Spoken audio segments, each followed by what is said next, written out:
L'affaire Epstein. On en a beaucoup parlé, n'est-ce pas? Des milliers de documents, un réseau mondial, c'est vertigineux. Mais aujourd'hui, on va s'intéresser à un angle bien précis, un angle qui, d'après plusieurs analyses françaises récentes, reste étrangement dans l'ombre. On va parler de la connexion française. Et voilà, la question est posée. D'un côté, on a une affaire planétaire avec des noms, des détails, bref, de quoi faire trembler pas mal de monde. Et de l'autre, en France, nos sources parlent d'un silence quasi total, un silence assourdissant. Alors, comment on explique ça? C'est ce qu'on va essayer de comprendre ensemble.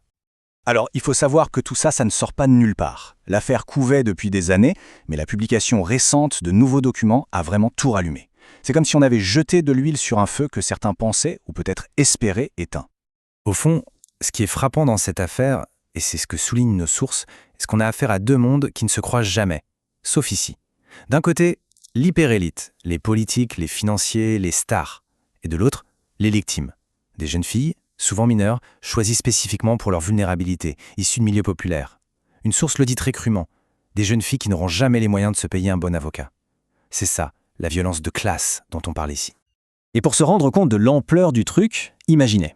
On parle de près de 3 millions de documents. 3 millions, c'est pas juste quelques pages, c'est une véritable montagne d'informations qui a été rendue publique par la justice américaine. Des emails, des agendas, des notes, tout y est. Et c'est en plongeant là-dedans qu'on arrive au cœur de notre sujet aujourd'hui. Allez, on y va. On plonge maintenant au cœur du sujet, l'élite française. Parce que oui, dans toutes ces analyses, il y a des accusations, des allégations très précises qui visent des personnalités françaises, et pas n'importe lesquelles. Alors, Paris, juste une étape de plus dans le tour du monde d'Epstein? Pas du tout, si l'on en croit les sources. Pour elle, Paris était une véritable plaque tournante. Une base opérationnelle pour le recrutement. On parle d'un appartement avenue Foch, une des avenues les plus chères du monde. On parle d'une agence de mannequins MC2, dirigée par un certain Jean-Luc Brunel. Bref, tout ça dessine les contours d'un système qui semblait très bien implanté en France. Et dans ce système parisien, il y a un nom qui revient sans arrêt, vraiment en boucle dans les analyses qu'on a étudiées. C'est celui d'un ancien ministre et pas des moindres, Jack Lang. Le voilà, le chiffre qui fait tiquer les analystes. 680. Ce n'est pas un numéro de téléphone, non. C'est le nombre de fois que le nom de Jack Lang apparaîtrait dans les documents. 680 fois. C'est énorme. Et pour les sources, c'est clair. Ça ne peut pas être une coïncidence ou une simple relation de passage. C'est beaucoup plus que ça. Et ça va plus loin que de simples mentions dans un agenda. Les sources s'appuient sur des enquêtes, notamment de Mediapart, pour parler de liens financiers très concrets.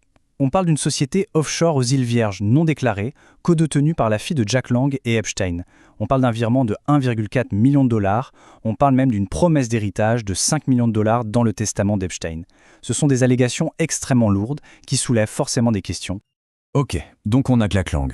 Mais attention, il ne serait pas le seul, loin de là. Les sources citent toute une liste d'autres noms de l'élite française, des noms qu'on retrouverait dans les contacts d'Epstein. Et là, on monte très haut, jusqu'au sommet de l'État. Et il y a ce détail, assez incroyable, que les sources relèvent. Une note qui aurait été retrouvée dans les dossiers d'Epstein, une note sur Emmanuel Macron, qui était à l'époque ministre de l'économie. La note le décrit comme ayant une ambition dévorante. Il veut diriger l'Europe, peut-être le monde. C'est fou de lire ça. Ça donne un aperçu de la façon dont ces gens se percevaient entre eux. Alors, on a des noms, des chiffres, des faits présumés qui sont objectivement explosifs. Et là, logiquement, une question se pose, une question qui est au cœur des analyses qu'on décrypte. Comment les grands médias français ont-ils réagi? Ou plutôt, pourquoi n'ont-ils pas réagi? Et c'est la grande question. Partout dans le monde, la presse en parle. Mais en France, silence radio sur le volet français. Pourquoi? Nos sources n'y vont pas par quatre chemins. Elles parlent de honte journalistique, d'une omerta, d'un mur de silence. Cette phrase d'une des sources résume tout en fait. Si les médias mainstream n'en parlent pas, alors cette histoire n'existe pas. C'est simple, c'est direct, et ça montre bien leur frustration. Si les grands journaux, les grandes chaînes de télé n'en parlent pas, pour le grand public, l'affaire n'a tout simplement pas lieu. Mais au-delà des noms, des faits, des scandales, il y a quelque chose de plus profond qui se joue. Et c'est là que les analyses deviennent vraiment intéressantes. Elles parlent d'une conséquence majeure, la destruction totale de la confiance. La confiance envers les élites, envers les institutions.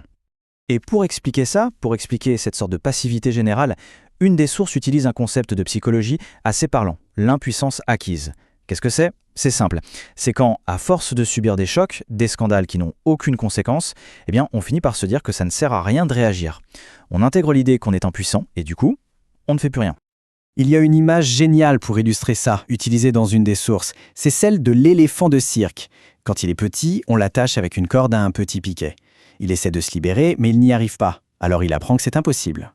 Et quand il devient un colosse capable d'arracher le piquet d'un simple coup de patte, il ne sait même plus. Il a appris qu'il était impuissant. Eh bien, pour cette source, le public, c'est cet éléphant. Et ça nous amène à une théorie assez dérangeante, avancée par une des sources. Et si la publication de tous ces documents, ce n'était pas du tout une bonne nouvelle? Et si ce n'était pas une victoire de la transparence, mais tout l'inverse? Une démonstration de force. Une façon pour les élites de dire « Regardez tout ce qu'on fait. On vous le montre. Et vous savez quoi?